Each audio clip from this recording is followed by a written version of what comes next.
ನಮಸ್ಕಾರ ಸ್ನೇಹಿತರೆ, ಆರಾಧ್ಯ ಲೋಕ ನಮ್ಮ ಯೂಟ್ಯೂಬ್ ಚಾನಲ್ಗೆ ನಿಮಗೆ ಸ್ವಾಗತ. ಆಷಾಢ ಮಾಸದ ಅಮಾವಾಸ್ಯೆ ಅಂದರೆ ಅದು ಭೀಮನ ಅಮಾವಾಸ್ಯೆ. ಇದನ್ನು ಜ್ಯೋತಿರ್ಭೀಮೇಶ್ವರ ವ್ರತ ಎಂದು ಸಹ ಕರೆಯುತ್ತಾರೆ. ಇದರ ಬಗ್ಗೆ ಹೇಳುವುದಾದರೆ, ಪತಿಯ ಆಯುರಾರೋಗ್ಯಕ್ಕಾಗಿ, ಕುಟುಂಬದ ಶ್ರೇಯಸ್ಸಿಗಾಗಿ ಮಹಿಳೆಯರು ಆಚರಿಸುವ ಅತ್ಯಂತ ಪವಿತ್ರವಾದ ವ್ರತ ಇದು. ಇಂದಿನ ವಿಡಿಯೋದಲ್ಲಿ ಭೀಮನ ಅಮಾವಾಸ್ಯೆ ಪೂಜೆಗೆ ಏನೆಲ್ಲ ವಸ್ತುಗಳು ಬೇಕು ಮತ್ತು ಪೂಜೆಯನ್ನು ಸರಳವಾಗಿ ಮಾಡುವುದು ಹೇಗೆ ಅಂತ ತಿಳಿಸಿಕೊಡ್ತೀನಿ. ಹಾಗೆ ಅಮಾವಾಸ್ಯೆಯು ಯಾವ ಟೈಮಿಗೆ ಆರಂಭವಾಗುತ್ತದೆ, ಯಾವ ಟೈಮಿಗೆ ಮುಕ್ತಾಯವಾಗುತ್ತದೆ ಎಂದು ಸಹ ತಿಳ್ಕೊಡ್ತೀನಿ. ಎಲ್ಲೂ ಈ ವಿಡಿಯೋನ ಸ್ಕಿಪ್ ಮಾಡದೆ ಕೊನೆಯವರೆಗೂ ನೋಡಿ. ನಿಮಗೆ ಸ್ಕಿಪ್ ಮಾಡಿದ್ರೆ ಅರ್ಥ ಆಗೋದಿಲ್ಲ. ಈ ಭೀಮನ ಅಮಾವಾಸ್ಯೆ ಬಂದು ಆಗಸ್ಟ್ 12, 2026 ಬುಧವಾರ ಬಂದಿದೆ. ಈ ಅಮಾವಾಸ್ಯೆಯ ತಿಥಿಯು ಆಗಸ್ಟ್ 12 ಬೆಳಗಿನ ಜಾವ 1:52 ಆರಂಭವಾಗುತ್ತದೆ.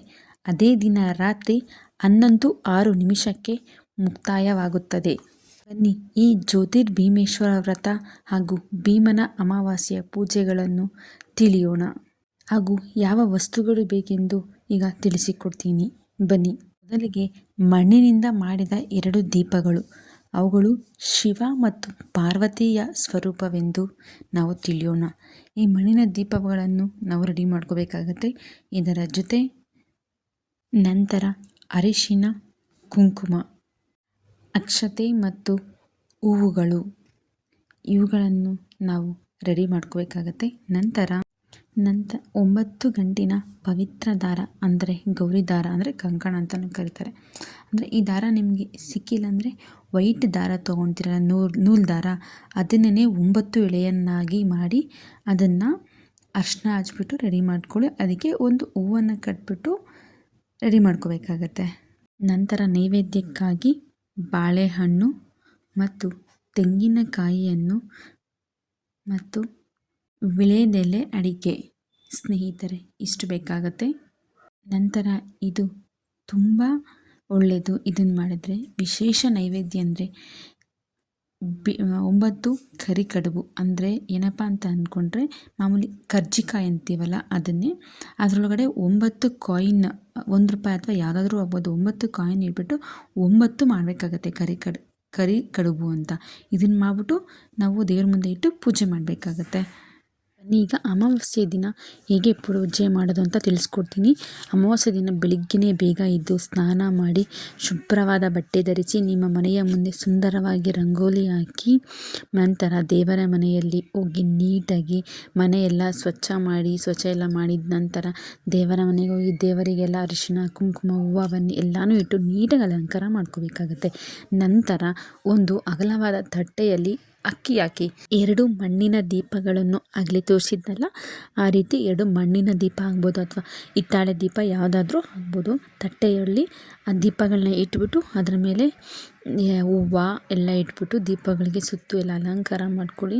ನಂತರ ತಟ್ಟೆ ಮುಂದೆ ಅಡಿಕೆ, ವಿಳೆದೆಲೆ, ಬಾಳೆಹಣ್ಣು, ತೆಂಗಿನಕಾಯಿ ಎಲ್ಲವನ್ನೂ ಇಟ್ಬಿಟ್ಟು ರೆಡಿ ಮಾಡ್ಕೊಳ್ಳಿ. ಇದನ್ನು ನಾವು ತಟ್ಟೆ ಎಲ್ಲ ಇಟ್ಟು ಅಲಂಕಾರ ಮಾಡಿದ ನಂತರ ಈ ದೀಪಗಳಲ್ಲಿ ಜ್ಯೋತಿರ್ಭೀಮೇಶ್ವರ ಅಂದರೆ ಶಿವ ಮತ್ತು ಪಾರ್ವತಿಯನ್ನು ಧ್ಯಾನಿಸಿ ಆವಾಹನ ಮಾಡಬೇಕು. ಇದಕ್ಕೂ ಪೂಜೆ ಮಾಡೋಕ್ಕೂ ಮುಂಚೆ ನಾವು ಮೊದಲಿಗೆ ಗಣೇಶನನ್ನು ಪೂಜೆ ಮಾಡಬೇಕು. ಗಣೇಶನಿಗೆ ಪೂಜೆ ಮಾಡಿದ ನಂತರ ತಟ್ಟೆಯಲ್ಲಿ ಅಕ್ಕಿ ಹಾಕಿ ದೀಪಗಳಿಟ್ಟಿರ್ತೀವಲ್ಲ ಅದ್ರ ಮುಂದೆ, ಹಾಗೆ 9 ದಾರಗಳು ಅಂದರೆ ಗೌರಿ ದಾರ, ಕಂಕಣ ದಾರ ಅಂತ ಹೇಳಿದ್ನಲ್ಲ, ಅದನ್ನು ಸಹ ಅದ್ರ ಮುಂದೆ ಇಟ್ಬಿಟ್ಟು ನಾವು ಆ ದೇವರಲ್ಲಿ ಬೇಡ್ಕೋಬೇಕಾಗತ್ತೆ. ಆ ದೀಪಗಳಲ್ಲಿ ಇದನ್ನು ಜ್ಯೋತಿರ್ಭೀಮೇಶ್ವರ ವ್ರತ ಅಂತಲೂ ಕರೀತಾರೆ. ಅಂದರೆ ಶಿವ ಮತ್ತು ಪಾರ್ವತಿಯನ್ನು ಧ್ಯಾನಿಸಿ ಆವಾಹನೆ ಮಾಡಿಕೊಳ್ಳೋದು. ನಾವು ಅರಿಶಿನ ಕುಂಕುಮದಿಂದ ಪೂಜಿಸಿ 9 ಗಂಟಿನ ಗೌರಿ ದಾರಕ್ಕೆ ಪೂಜೆ ಮಾಡಿ ನಂತರ ದೇವರಿಗೆ 9 ಕರಿಕಡುಬುಗಳನ್ನು ಹಾಗೂ ಹಣ್ಣುಗಳನ್ನು ಸಮರ್ಪಿಸಿ ಕರ್ಪೂರದ ಆರತಿ ಮಾಡಬೇಕಾಗತ್ತೆ. ನಾವು ಆರತಿ ಮಾಡಿದ ನಂತರ ನಾವು ದೇವ್ರ ಮುಂದೆ ಕೇಳ್ಕೋಬೇಕಾಗತ್ತೆ, ಆಯುರಾರೋಗ್ಯವನ್ನು ಕೊಟ್ಟು ಕಾಪಾಡಮ್ಮ ತಾಯಿ ಶಿವ ಪಾರ್ವತಿ, ಹಾಗೂ ನನ್ನ ಗಂಡನಿಗೆ ಆಯುರಾರೋಗ್ಯ ಐಶ್ವರ್ಯವನ್ನು ಎಲ್ಲವನ್ನು ಕೊಟ್ಟು ಕಾಪಾಡಿ ಅಂತೆಂದು ನಾವು ಭಕ್ತಿಯಿಂದ ಕೇಳ್ಕೋಬೇಕಾಗತ್ತೆ. ಭಕ್ತಿಯಿಂದ ನಾವು ಕೇಳ್ಕೊಂಡ್ರೆ ಏನೂ ಆಗದೇ ಇರೋದಿಲ್ಲ, ಹಾಗೇ ಆಗುತ್ತೆ ಖಂಡಿತ. ಸದ್ಯಕ್ಕಾಗಿ ನಂತರ ಮುಂದಕ್ಕಾದರೂ ಹಾಗೆ ಆಗುತ್ತೆ. ಈ ಪೂಜೆ ಎಲ್ಲ ಮುಗಿದ ನಂತರ ಗಂಡನ ಪಾದಪೂಜೆ. ದೇವರಿಗೆ ಪೂಜೆ ಎಲ್ಲ ಆಗಿದ ನಂತರ ಪತಿಯ ಕಾಲುಗಳನ್ನು ತಟ್ಟೆಯಲ್ಲಿ ಇಟ್ಟು ಶುದ್ಧ ನೀರಿನಿಂದ ಕಾಲುಗಳನ್ನು ತೊಳೆದು ಅದಕ್ಕೆ ಅರಿಶಿನ, ಕುಂಕುಮ ಅಥವಾ ವಿಭೂತಿ ಎಲ್ಲವನ್ನು ಇಟ್ಟು ನಂತರ ಹೂವನ್ನು ಇಟ್ಟು ಅಲಂಕರಿಸಿ ನಂತರ ನಾವು ಪೂಜೆಯನ್ನು ಮಾಡಬೇಕಾಗುತ್ತದೆ. ಪೂಜೆ ಮಾಡಿದ ನಂತರ ಗೌರಿ ದಾರ ಅಂದರೆ ಕಂಕಣ ದಾರ ನಾವು ಕೈಗೆ ಕಟ್ಟಿಕೊಳ್ಳಬೇಕು. ಪೂಜೆ ಮಾಡಿದ ನಂತರ ಪತಿಯಿಂದ ಅಕ್ಷತೆಯನ್ನು ಹಾಕಿಸಿಕೊಂಡು ಆಶೀರ್ವಾದವನ್ನು ಸಹ ಪಡೆಯಬೇಕು. ನಂತರ ಇದೆಲ್ಲ ಪೂಜೆ ಎಲ್ಲ ಮಾಡ್ಕೊಂಡಿದ ನಂತರ ಅರಿಶಿಣದ ನೀರು ಅಂದರೆ ಒಂದು ತಟ್ಟೆಯಲ್ಲಿ ನೀರು ಹಾಕ್ಕೊಂಡು ಅದಕ್ಕೆ ಸ್ವಲ್ಪ ಅರಿಶಿಣ ಮತ್ತು ಸುಣ್ಣ ಬೆರೆಸಿದರೆ ಅದು ಕೆಂಪು ನೀರಾಗುತ್ತದೆ. ಹಾಗೂ ಅದಕ್ಕೆ 2 ದೀಪ ಇಟ್ಬಿಟ್ಟು ದೀಪ ಹಚ್ಕೊಂಡು ಪತಿಗೆ ನಾವು 3 ಬಾರಿ ದೃಷ್ಟಿ ತೆಗಿಬೇಕಾಗುತ್ತೆ. ಅಂದರೆ 3 ಸಾರಿ ದೃಷ್ಟಿ ತೆಗೆದು ಆ ನೀರಿನಿಂದ ಬಲ ಹುಬ್ಬಿಗೆ ತಿಲಕವನ್ನು ಇಡಿ. ನಂತರ ನಾವು ಈ ದೃಷ್ಟಿಯನ್ನು ತೆಗೆಯಬೇಕಾಗುತ್ತದೆ. ನೋಡಿದ್ರಲ್ವಾ ವೀಕ್ಷಕರೇ, ಭೀಮನ ಅಮಾವಾಸ್ಯೆ ಪೂಜೆ ಮಾಡುವ ಸರಳ ವಿಧಾನ. ಈ ವಿಡಿಯೋ ನಿಮಗೆ ಇಷ್ಟವಾದರೆ ಲೈಕ್ ಮಾಡಿ, ಶೇರ್ ಮಾಡಿ ಹಾಗೂ ನಮ್ಮ ಚಾನಲನ್ನು ಸಬ್ಸ್ಕ್ರೈಬ್ ಮಾಡದೆ ಮರೆಯಬೇಡಿ. ಧನ್ಯವಾದಗಳು. ನಿಮಗೆ ಏನಾದರೂ ಈ ವಿಡಿಯೋ ಸ್ವಲ್ಪನಾದರೂ ಇಷ್ಟ ಅನಿಸಿದರೆ ಶೇರ್ ಮಾಡಿ ಹಾಗೂ ಕಮೆಂಟ್ ಮಾಡಿ. ಹಾಗೆ ಇಂತಹ ಒಳ್ಳೆ ಯೂಸ್ಫುಲ್ ವಿಡಿಯೋಸ್ಗಳಿಗಾಗಿ ನಮ್ಮ ಚಾನಲ್ನ ಸಬ್ಸ್ಕ್ರೈಬ್ ಮಾಡ್ಕೊಳ್ಳಿ ಸ್ನೇಹಿತರೆ. ನಿಮ್ಮ ಸ್ನೇಹಿತರಿಗೂ ಸಹ ಶೇರ್ ಮಾಡಿ. ಮುಂದಿನ ವಿಡಿಯೋ ಮೂಲಕ ಸಿಗೋಣ. ತುಂಬ ಹೃದಯದ ಧನ್ಯವಾದಗಳು.